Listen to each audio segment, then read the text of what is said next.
దేవుడు మానవులందరినీ ఈక్వల్గా చేశాడు అని బైబిల్ చెప్తున్నారు. చూద్దామండి, రోమాపత్రిక 2వ అధ్యాయం 11వ వచనాన్ని మనం చదువుదాం. రోమాపత్రిక 2వ అధ్యాయం 11వ వచనం. దేవునికి పక్షపాతము లేదు, దేవునికి పక్షపాతం లేదు, ధర్మశాస్త్రము లేక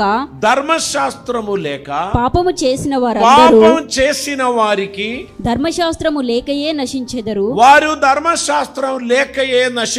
ధర్మశాస్త్రము కలిగిన వారై పాపము చేసిన వారందరూ ధర్మశాస్త్రానుసారముగా తీర్పు పొందుదురు.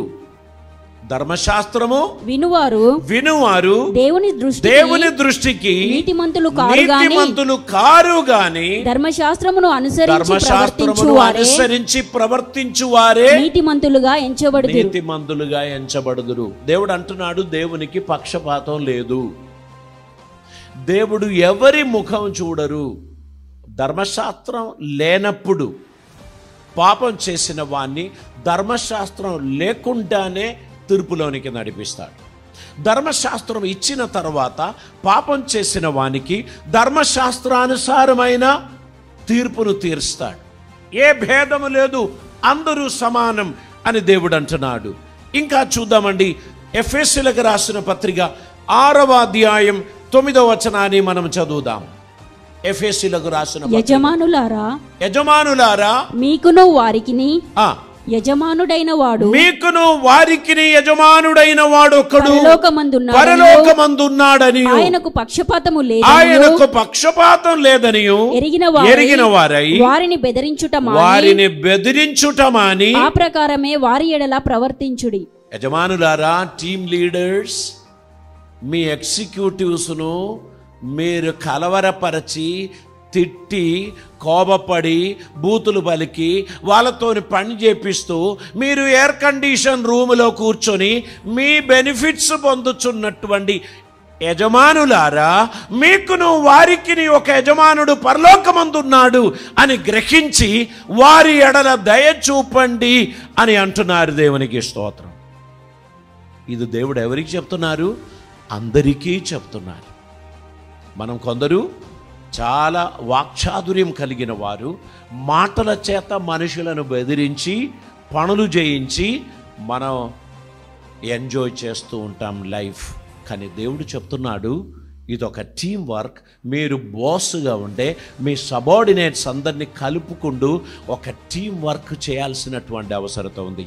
ఒకప్పుడు బ్యాంకులో మీరు వెళితే మేనేజర్, చీఫ్ మేనేజర్ అనేటువంటి ఒక క్యాబిన్ కనిపించేది.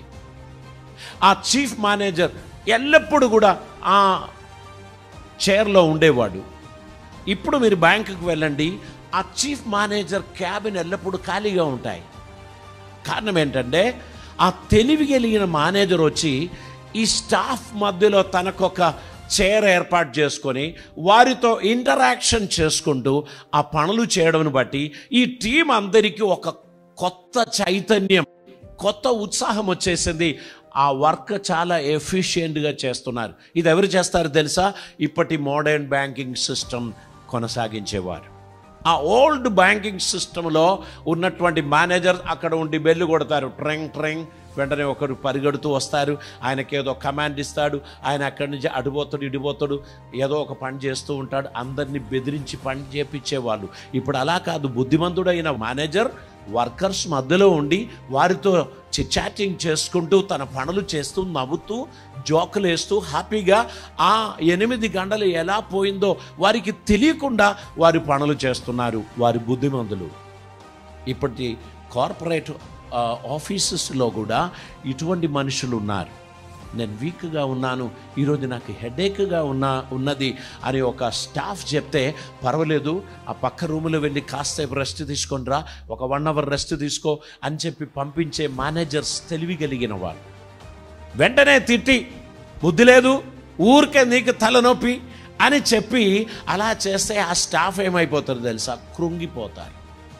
ఈ మూర్ఖుడు ట్రాన్స్ఫర్ అయితేనే బాగుండేదని అనుకుంటూ ఉంటారు. ఈ కాలంలో చిరునవ్వుతో పనులు చేయించడం, కలిసి పని చేయడం, ఇదొక అద్భుతమైన టీం వర్క్. దేవుడు మనలని సమానంగా చేశాడు. దేవునికి పక్షపాతం లేదు. దేవుడు అందరినీ కూడా ఆదరించడానికి ఇష్టపడుచున్నాడు.